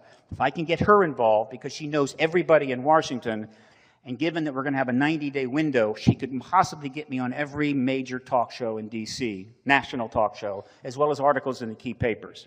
But if I can't get that money, then I'll do the publicity myself. And we'll do the best we can with what we have. But in any event, there's going to be a media thing going on, plus you've got the tweet storms coming in, and about 5 days after those DVDs are starting to get looked at in the offices is when I come a-knocking. I'll be focusing on the members of the key panels we're interested in. If you're not on like the Science and Technology Committee, the Armed Services Committee, or something like that, I'm not going to be knocking. But if you're on those committees, I'm going to be saying, let's talk. And I will be in a process that hopefully will convince 4 or 5 members of one of the committees to go to their committee chair and say, let's give this a chance. Now, here's the interesting part of this. There are plenty of people in the know in government that are aware if the witness is now available testifying the Hill, the truth embargo is over. They know that. There's no way it'll stand. Which is exactly why every attempt to get hearings that I'm aware of, which goes back to about 1992, has been stopped cold every single time. Some of them have been inside the Congress and some of them have been outside the Congress, but they all got stopped cold because those hearings, in terms of disclosure, cannot take place. And it's worked. And I won't go into the various stories, but, you know, in private I can tell you some stuff. The point is that, well, why would these work? What's different here? What's different now than compared to, say, 1997? 2 very important things. First, back in the early 90s, the Congress is doing fairly well. Wasn't great. Approval ratings were running in the 40%. And they were really pleased with themselves. And so you show up with a monumental issue that could change the world, but it's risky, and you're talking to them. Their attitude is, I'm gold. You know, I got a 67% approval rating in the district. I'm a lock to get reelected. The Congress got a 40% approval rating. I'm not taking any risks. This has just hurt me. Go away. Get away, child. Leave me alone. What's the situation now? Well, their approval rating is lower than dirt. There's nowhere to go but up. Everybody hates them. Right? Everybody's worried about getting thrown out of office. They got Tea Party people trying to get rid of them. They got the opposing party trying to get rid of them. They get up and they look in the mirror every day and they say, should I go to the office or just hang myself? It's really bad. And so when I show up, basically, I'm saying, I have the solution to your problem. Change history, tell the truth, watch the gratitude flood you. Watch people start to like you again. Be able to walk down the street and have somebody not walk up to you and call you an asshole. It would be a new thing that you could embrace. That is a significant difference. And then this is the other difference. What's in here? What's in here that's so special and unprecedented? What's in here is that when anybody in their office opens up and puts a DVD in and watches just 20 minutes, here's what they see. They see the witnesses, none of which are wearing clown suits or even off-colored clothing, saying very intelligent things. They see their former colleagues in Congress sitting there listening intently and then asking intelligent questions. And they see really cool things being said that make sense. And then they hear the audience clapping. And they're basically seeing what the hearing would be like if they actually held it. In other words, they're seeing there's no risk here. It's okay. This is what it'll be like. We've taken the unknown element out. That's unprecedented. And then, of course, I will point out that all we're asking, and this is the case in any hearing, is I don't expect you to walk out on the Capitol steps, hold up your hands in the air and say, by God, the aliens are here, praise the aliens. No, I don't want you to do that. I don't care what you think about it. Don't say anything. All you have to do is go into the hearing room and sit and listen and ask a few questions. That's all. And then see what happens. Now, it's true that probably every press in Washington and a whole lot of international press will have cameras pointed at you. But, you know, most of them like that. They like having cameras pointed at them. And then, of course, maybe you'll make history and change the world. That is the difference. That is why, if enough people help this thing along from around the country and send those tweets and emails and get me in that door, I think I can persuade them to hold these hearings. And when they do, and it just takes one, by the way, I mean a bunch, but just one, won't last a day, it'll probably last a week, maybe longer. When they do, and we bring a select, I'm going to go probably 25 witnesses of the several hundred or more that could come, carefully selected, the most powerful issues. When they go up and testify on the Hill and the press see them, former Air Force officers in retirement, raise their hand under penalty of federal perjury and repeat to them what they said at the citizen hearing or elsewhere, it's over. The press will go nuts. They will go into feeding frenzy mode, and it's over. And I believe that the people inside the military intelligence community, as well as the White House, know that that will happen. And so it's very possible that even before the hearings begin, the president may go and cut a deal with the Pentagon that has to be done, that deal has to be struck, come to terms with the military intelligence complex on the nature of disclosure and how it will be handled, and end this once and for all. And the hearings will be held post-disclosure and get even more press. Of course, he would have essentially preempted the Congress to get all the glory. The Congress will still benefit later on, hopefully, if they get on board. The Congress goes first, and the president gets less glory, and the Congress gets more. Well, I don't care. So now you understand the dynamics of how this is going to work. Do you understand, do most of you maybe believe at this point that in fact it can work? Do I hear that from you?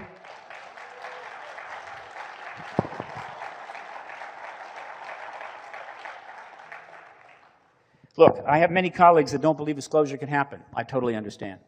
And I know there's people in this room that don't think it can happen. But it can. And in fact, it's inevitable. Trust me. Keeping the presidents of extraterrestrials as an unacknowledged reality for 67 years was a miracle, right? Keeping the truth hidden about the atom bomb for a year and a half, that was difficult, but they pulled it off. What they did here was a miracle, given the fact that the extraterrestrials are pretty much going all over the place and doing whatever they want. They need a cow, they get a cow. They need you to have a baby, you have a baby. They want to pick up the whole family, they take you for a ride. They take you around the friggin' solar system. They do what they're flying around in formations, being seen by people, you know, not night vision binoculars. They're turning up in the bedrooms of members of Congress because, here's a thought. You see, that 2% figure I gave you, it's not 2% of soccer players or something. That's 2% of the general population. 6 million people. Let's do the math. There's There's 539 members of Congress. What's 2% of 539? It's approximately 11. That means there's 11 contactees on the Hill. Probably at least half of them know they're contactees. That's interesting. Total number of staffers, 10,000. What's 2% of 10,000? 200. We have 200 staffers on the Hill that are contactees. Interesting, isn't it? You see. This is not as simple as it looks. Now, of course, are they saying anything? I don't think so. Was it on their application for the job? I don't think so. But yet, is it true? I think so. All right. So, with that in mind, this, oh, by the way, this DVD set will be accompanied by a letter to the member signed by all of the citizen hearing witnesses calling for disclosure, et cetera, et cetera, et cetera. That's all been taken care of. It's all done. And then in addition, about mid-November, we will launch a new petition. You see it right here. This is Disclosure Petition 6. And this petition, of course, is designed to tie in, and this will go to We the People. By the way, we will need 100,000 signatures now to get a response from the White House. They kind of raised the bar a little bit, you know. It's okay. We could do that, you know. I mean, it's not like there isn't 100,000 people out there who care about this issue. Maybe they'll decide to climb on board this time. Get with it. Because if we get 100,000 petitions, the White House is going to respond to this. We the petition Obama administration to support immediate congressional hearings for government agency political witnesses under oath regarding an ET presence. Of course, the response would be, well, as we told you, there are no ETs. Therefore, you can't have a hearing about something that doesn't exist. And that will be like a gift from the gods, and I'll just take that and run with it. So the chess game continues. Where's it all going? It's going inevitably in this direction. I always close this way, folks. You've seen this before. We exist right now in the pre-disclosure world. We must get to the post-disclosure world. You may notice that the pre-disclosure world is very dark, right? It's got a little white there, but it's mostly dark. The post-disclosure world has got this very cool galaxy thing going there, right? Very nice. So naturally, you want to get there. Now, there's a problem, though, because the situation in America today, which was the same in North Korea, certainly the same in the Soviet Union and a few other places, is this. We have created a situation where we have both secrecy and lies, which is roughly the equivalent of taking two relatively dangerous chemicals, putting them together, and creating a chemical that kills everybody that touches it, right?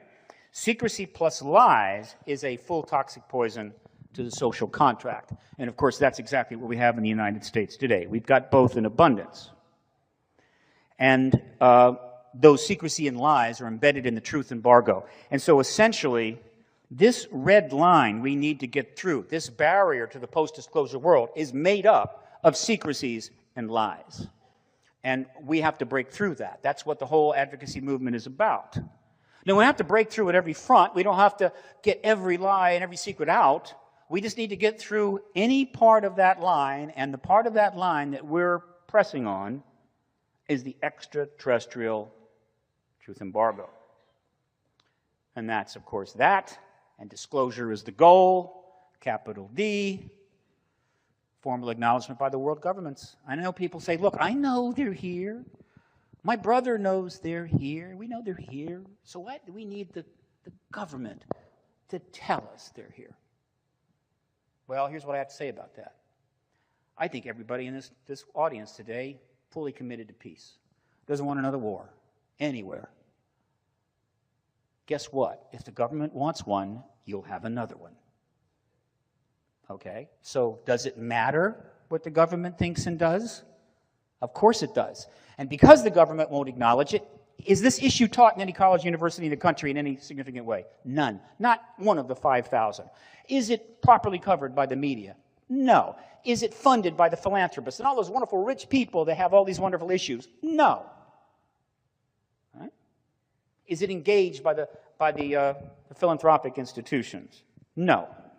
And that's because it hasn't been acknowledged. And so we go round and round and round and round while the government goes, Well, that's what has to end. That's why we have to get the government to acknowledge it.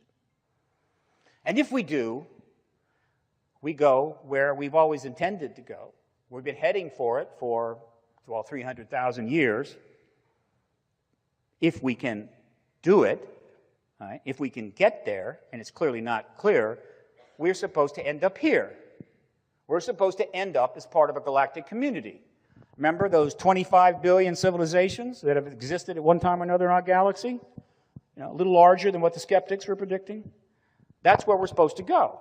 But if we have a nuclear war, which is triggered by any one of the proxy wars out there now and all the terrorist stuff that's going on, they blow up Washington, things get out of hand, whatever, and we toast everything, we won't get there right away. It may be 1,000 or 2,000 years from now. Okay, fine. People say fine. Trouble is, while a delay in getting to that galaxy, to crossing that red line, is not necessarily a bad thing, all the suffering that's going to come from the next fiasco that delays it, that's the problem, you see. It's that nuclear war, it's that bio war, it's that screw up in a lab, it's the terrorist attack that launches all hell. That is the problem, because that's what's going to delay it. And so we need to get it done now, before one of those fine enemies of the United States, whose numbers now are legion, get their hands on a little nuke material, put a 1 kiloton in Washington and blow it up, which is assumed by the insiders in Washington, who I've talked to directly, is inevitable. which is why they built that big facility next to the underground by that Denver airport. You know about that, don't you? Of course you know about that. It does exist. That is the new government. That's where it will go. It's a wonderful facility. It's vast, and the executive and the congressional branch and the Supreme Court and a lot of other agencies will be operating out of that underground facility, protected from another attack, able to come and go through the Denver airport. And why did they have to do that? Well, it's really simple to figure out. If Washington is nuked by a 1 kiloton, and so the government, what's left of it, goes to, I don't know, Atlanta and says, well, we need a new capital. Would you like to be the capital of the United States? Atlanta is going to decline. I'm just guessing here. So then they go to Newark or something, and Newark says, I don't think so. And then they go to, I don't know, Santa Monica, whatever. And so they sort of already knew that. I mean, they're kind of smart, and so they built their own new government. Which is why when you go through the Denver airport, you got all those apocalyptic paintings. Which, what the hell are they doing in an airport? I mean, it's ridiculous. You're bringing your kids, you're going to have to take a nice vacation, you're going to Colorado Springs, and your 5-year-old is standing in front of, hordes of people and skeletons being slaughtered by, I don't know, the angels of death or something. What the hell is that? The reason they're there is because that airport was the cover for the facility that essentially has to be used when the apocalypse comes. Now, I can't prove this right now, but the evidence is already emerging. Now, it makes sense. I'm glad they did it. I'm not complaining, but it is typical, it's appropriate, that they didn't tell you that, right? You're going to find out because, there's an internet now and a million bloggers, but they're not going to tell. You got to find it out from, I don't know, Jones or Ike or somebody. Why not? Well, because if they told you they built that facility, they would then have to tell you why. Meaning they're worried about a nuke of Washington, and that would upset you. And they don't want you to be upset. They want you to be comfortable. Believe their bullshit, do your job, pay your taxes, and die. They do not want you upset. And so and that's not the only thing they don't tell you to upset you. And so they can't tell you about the Denver facility. Now, this policy of don't ask, don't tell, don't upset kind of goes back a long ways. And it kind of starts right there with Roswell, which almost brought the truth out. It almost ended the truth embargo. General Ramey turned that story around in like 5 hours. If Truman had taken a little longer to come to a decision, the reporters headed for Roswell would have gotten there. They were in trains and boats and planes. They were very slow trains and boats and planes, but they were on their way. And if they get there before the story's turned around, they're going to start interviewing people all over town. And, that's it. And so the ET presence gets announced in 1947. And the 20th century would have been different. But they got it turned around because it was very powerful information. They didn't know what about it, and they did. It was important that you not know until they were comfortable with it. Now, here's what bothers me about that. This was 1947. The people they were dealing with, a huge number of them, had just fought a major war, defeated the Axis powers, and were home on the GI Bill. That's a lot of the guys. The women had gone to work, for the war effort and were doing unbelievable things, some, transcending what people thought women could do. We had a tough population that had survived the 1930s and the Depression. We were rock solid. We had a strong country. How did these guys in the military and the intelligence community come up with the idea that those adults in 1947 were so weak and vulnerable, so childlike, if they learned about ETs, they would just come a part of the sea? Well, guess what? Their opinion of you is even less of them. To them rather, you were children, to be protected and coddled and spoon-fed. You're not capable of handling the truth. They are capable of handling the truth. Because, for whatever reason, working for an intelligence agency or a military agency either builds you up into a powerful, strong, actualized person, or only powerful, strong, actualized persons are allowed to join. I don't know, but that clearly is who they are, and they will carry this burden for you. So you don't have to be upset. And pretty soon they begin to realize, wow, there's a whole bunch of things that we really don't want to upset you with. And we'll carry those burdens for you too, right? It used to be the basements with those empty cement walls of a library in Akron. That's where the conferences were held. An unprecedented citizen hearing on disclosure was held in Washington in 2013. A congressional hearing initiative is ready to launch in early November. An unavoidable increase, another development, which is something to be noted, and there has been an unavoidable increase in the passing of important witnesses and researchers. We're aging, no question, and it's starting to have an impact. A little bit of a negative here. There's a recent death cluster has emerged, which is reminiscent of a period from 94 to 99, and that is being watched very carefully. The principal element of that cluster was the death of James Allen. This is a rare circumstance where we got a toxicology report because he assigned his power of attorney over to a good friend, Mr. Gladman, and that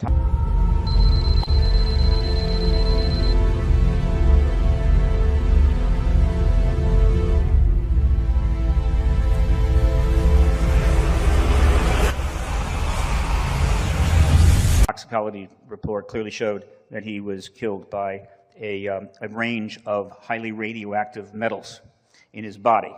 The authorities in Savannah, Georgia were contacted. They didn't see any reason to investigate it. The political climate in Washington, D.C. and public perception of the political class has continued to deteriorate. I don't think I have to tell you that. And that does sound bad, but it actually may be a benefit. MUFON is still here and expanding its areas of inquiry and upgrading its infrastructure. And that's a very important status. And more organizations of size are starting to form. A lot of them are web-based, but the totality of the structural substrate of the ET issue and the citizen science effort is broader than ever, and that's important. And finally, surveys, and there have been a number of them. It's not an easy one to do. But surveys seem to point that at least 2% of the general population are contactees.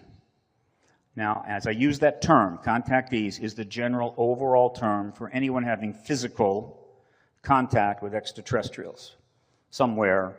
So it was well broadly covered around the world, this wonderful little NASA announcement that, yep, in about 20 years, we're going to, on our own, discover that there's intelligent life out there somewhere.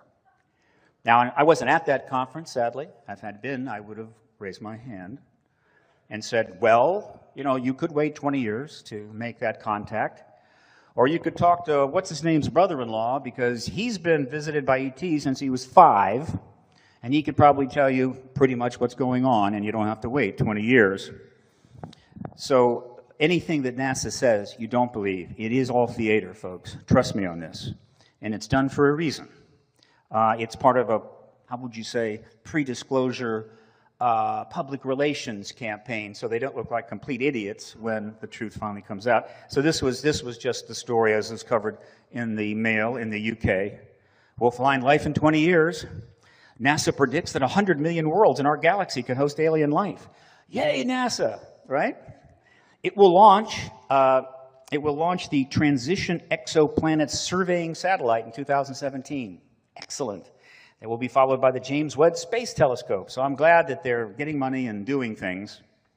But of course, there are people, and this is the interesting thing you need to keep in mind, that from the point of this announcement all the way back to 1958, from the day NASA was founded, there have been a few people in that agency that have known all along that there's extraterrestrials here, that the government has crash vehicles and reverse-engineered technology, and their job was to make sure that the rest of NASA did not create a problem for that. And then just sort of spin that around for a while, and you sort of see that, boy, that is a very screwed up situation. But that is exactly the way it is. And that's why NASA does stand for never a straight answer. Now, I always get a laugh out of that. That's amazing. Is it here? No, it's not here. Where is it? There it is. It's not there. Come here. I'll get this down. ET-related conferences are growing again in size and being held in stronger venues. This is a pretty strong venue, would we not agree? The Crown Plaza, look at those floors in the lobby. I mean, we're talking top quality stuff. The rooms are really nice. You know, it wasn't always like that, folks.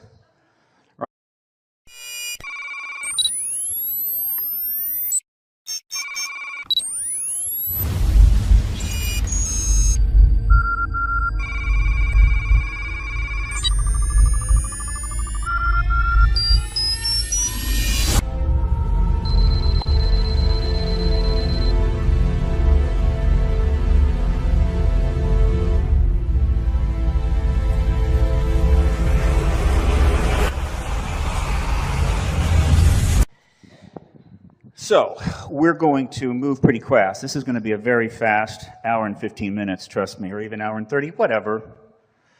Let us begin. Oh, by the way, if you want to get emails from Paradigm Research Group, you need to email that address, all right? And say subscribe if you're not on the list, so that you can be informed as soon as these developments, which are coming soon, start taking place, because I expect your full participation. So that's the email address, hasn't changed in years, not going to change. Look forward to hearing from you.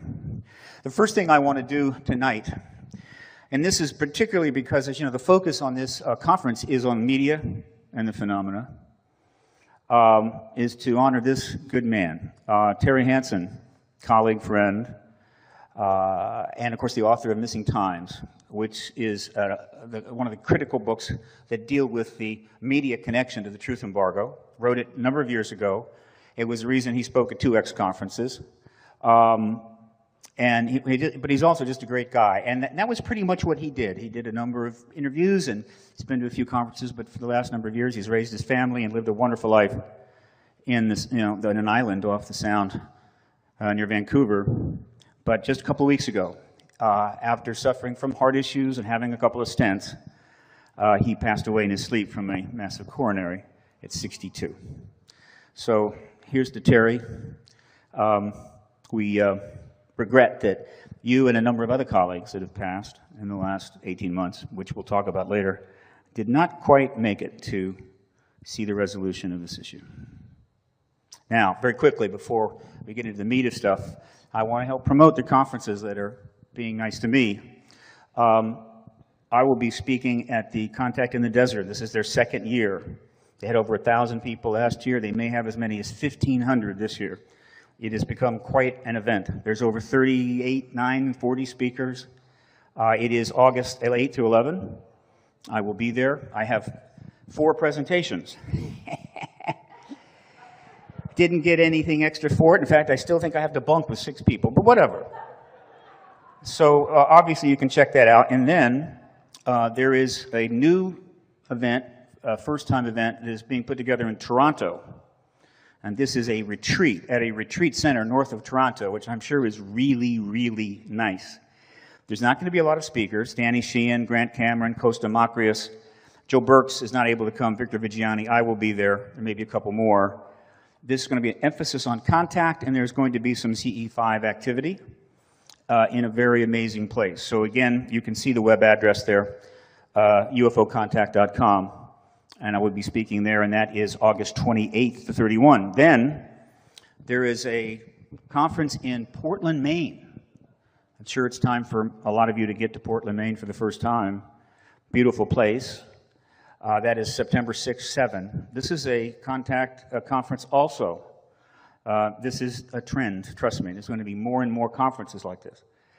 And it's in Portland, Maine. You can see the extensive website, but you can also go to paradigmresearchgroup.org, where I have a conference list that's the most comprehensive on the web for these types of events, and you can connect to these conferences. That's going to be September 6, 7, and then on September 26, 28, I will be in Leeds for the 6th British UFO Exopolitics Expo. This is, I'm very proud of this conference, which is in its 6th year, because this conference essentially spun off of the Exopolitics World Network, because the Exopolitics World Network, which PRG launched a number of years ago, has webmasters running portal sites. And these webmasters, frequently, they extend on from that. They're empowered by being the portal site to the country, and in this case, it led to these conferences. a number of them. So I'm very proud of that, and I'm sure it's going to be a great event. So with that, what I'm going to do now is give you a status report of where we are circa July 2014. Essentially, almost exactly 67 years and a couple of weeks after Roswell. Situation is this: 50% of the public in the most developed countries privately accept the phenomena as extraterrestrial, based on multiple polls. That's a very big number. But it's private now. It's not 50% are out on the street with signs going, let's disclose. But privately, that's what they believe. And you can bet that a significant portion of the other 50% are leaning that way. 20% of the world's population privately believes ETs are living amongst us now. And that's by the Ipsos World Poll from a couple of years ago. And that's the whole world. 36 countries, representative countries, to try to essentially account for the entire world adult population. 80% plus of all U.S. adult population believe the government isn't telling the truth regarding the phenomena. Multiple polls. Growing media coverage worldwide of the phenomena and the citizen science effort, past and present. At the Paradigm Research Group website, if you find the media archive, you will see 6,000 articles that have been archived just from web search. And there's another 1,000 that I haven't been able to get up yet. And that's probably a third to a fourth of the total number of articles. There has been a lot of straight media coverage, more than most people understand. And most of it, believe it or not, is not ridicule. But the ridicule stuff tends to stand out. And in the last few years, the coverage has increased substantially to well over 1,000 articles a year. A dozen countries, not the U.S., have proactively released tens of thousands of relevant files into the public domain, about 13. Several South American countries have set up new entities within their air forces to engage the phenomena. Multiple space surveys are finding an exponentially increasing number of planets and life zone planets. Extraterrestrial and exopolitical themes continue to turn up in popular music. Extraterrestrials are everywhere in film and television. I'm sure you know that. The White House, executive branch of the U.S., has put a formal position on the extraterrestrial question in print for the first time, November of 2011. NASA has all but conceded extraterrestrial intelligent life exists elsewhere in the galaxy. Is my internet connection up? It is. This is the article, well, one of many articles. This